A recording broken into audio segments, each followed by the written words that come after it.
Olá, amigos, sejam bem-vindos a mais um vídeo do meu canal. Eu sou o Lucas Knaip e vamos falar de Benfica e Boca Juniors.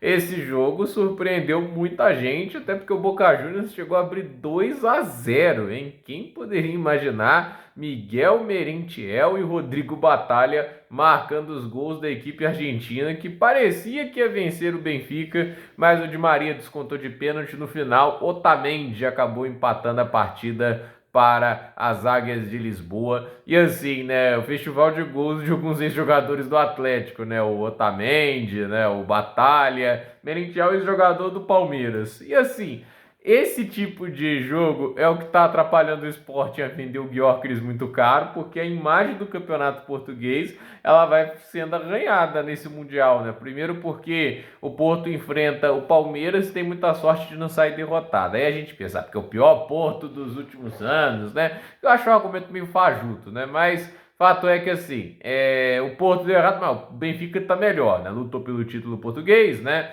Vamos lembrar que essa é a equipe que terminou próxima do Sporting, que tem o Gyökeres, né? Lá tem vários outros bons jogadores, né? O Cuenda. A questão é, esse time terminou próximo do Sport, então o nível deve ser semelhante.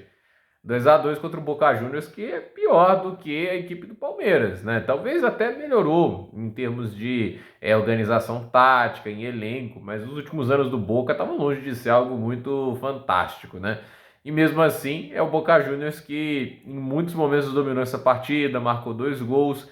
Então, assim, a imagem do campeonato português tem sido bastante arranhada porque a expectativa era que o campeonato português pudesse provar para muita gente que o futebol europeu está tão acima que até o sexto campeonato da Europa, acho que assim seria o campeonato português, consegue sobrar perante os grandes da América do Sul. Não é o caso, né? Inclusive os grandes da América do Sul, meu ver, estiveram mais próximos da vitória e o Benfica hoje, né, tipo, treinado pelo Bruno Lage, que já foi campeão português anteriormente. Então, assim, nenhum argumento tático, né, tipo, porque não é o melhor Benfica taticamente falando. O cara que tá comandando o Benfica conduziu o último ataque de 100 gols da história da equipe. É esse o nível do Bruno Lage na sua carreira com o Benfica. Óbvio, já tem um tempo que isso aconteceu.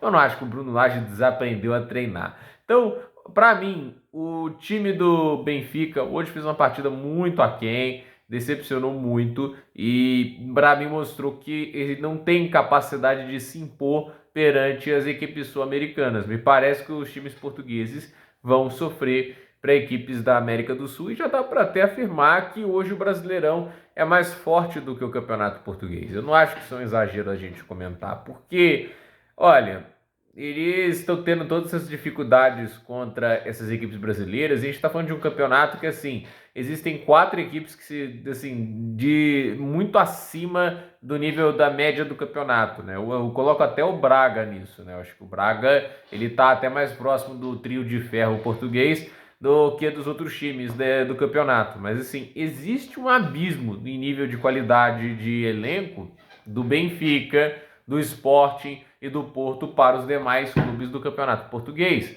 Aí a minha pergunta é, se o Benfica já está tendo essa dificuldade com o Palmeiras, como é que sairia no Campeonato Brasileiro? Eu não duvido que eles iriam conseguir chegar no top 4, até porque assim, eu sei que Palmeiras, o Flamengo são grandes referências em nível de futebol aqui no futebol brasileiro nos últimos anos, oscilando para o bem ou para o mal. Já teve Flamengos bem ruins de se assistir nesses últimos anos, mas normalmente são os elencos mais fortes do Brasileirão. Óbvio que assim, ia ter jogos deles com a parte de baixo da tabela do Brasileirão, aí não acho que ninguém duvide que eles não contam, mas a verdade é que os resultados dão aquela dúvida, né? Será que esses times garantem vitória contra time X, contra time Y, por exemplo? Será que garante vitória contra o Cruzeiro do Leonardo Jardim?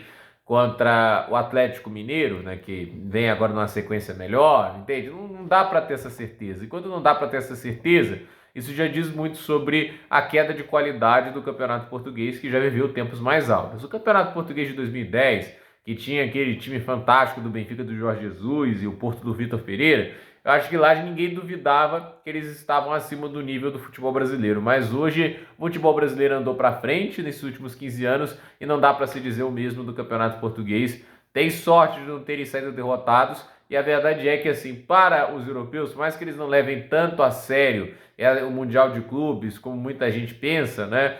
Eles não podem dar o luxo de perder jogos evitáveis. Perder para rivais europeus, menos pior, mas perder para times da América do Sul, em que os europeus, obviamente, têm um ar de superioridade contra, isso marca e marca feio eles. Então, é aquele negócio. Hoje escapou da derrota contra o Boca Juniors, mas vamos ver o que ainda aguarda para o Benfica nesse Mundial de Clubes. Então, gente, por esse vídeo é isso. Dúvida nos comentários, deixe seu like, se inscreva no canal, compartilhe esse vídeo e até o próximo vídeo.